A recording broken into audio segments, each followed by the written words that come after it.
Hello everyone, good afternoon. তো আজ বানাবো দুধ শুক্তো। দুধ শুক্তোর জন্য আগে মশলাটা ভেজে নেব। এখানে আছে পোস্ত, পাঁচফোড়ন, জিরে, সাদা সর্ষে, কালো সর্ষে, এটা হচ্ছে রাঁধুনি। শুকনো খোলায় ভালো করে ভেজে নেব। মশলাটা ভাজা হয়ে গেছে শুকনো। এবার সবজিগুলো ভেজে নেব আর বড়িটা ভেজে নেব। বড়িটা দেখো ভাজা হয়ে গেছে, বড়িটা তুলে নিয়েছি।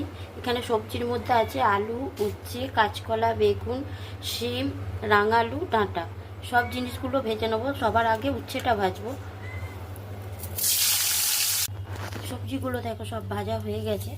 কড়াইতে একটু তেল দিয়ে দিয়েছি, একটা তেজপাতা দিয়ে দিলাম, এক চামচ আদা বাটা দিয়ে দিলাম। বাটাটা একটু নাড়াচাড়া করে সবজিগুলো সব দিয়ে দিচ্ছি। 1 মিনিট আদা বাটার সঙ্গে সবজিগুলো নেড়ে নিয়েছি। এবার আমি দুধ দিয়ে দিচ্ছি। ভালোভাবে ফুটে গেছে, স্বাদ অনুযায়ী লবণ দিয়ে দিলাম। সব সবজি সেদ্ধ হয়ে গেছে। এবার একটু চিনি দিয়ে দিলাম। এবার উচ্ছে, বেগুন আর বড়িটা দিয়ে দিচ্ছি। যে মশলাটা ভেজে গুঁড়িয়ে রেখেছিলাম সেটা 1 চামচ দিয়ে দিলাম। দিয়ে এবার নামিয়ে নেব। আরও 1 চামচ ভাজা মশলা দিয়ে দেব। 1 চামচ ঘি দিয়ে দিলাম।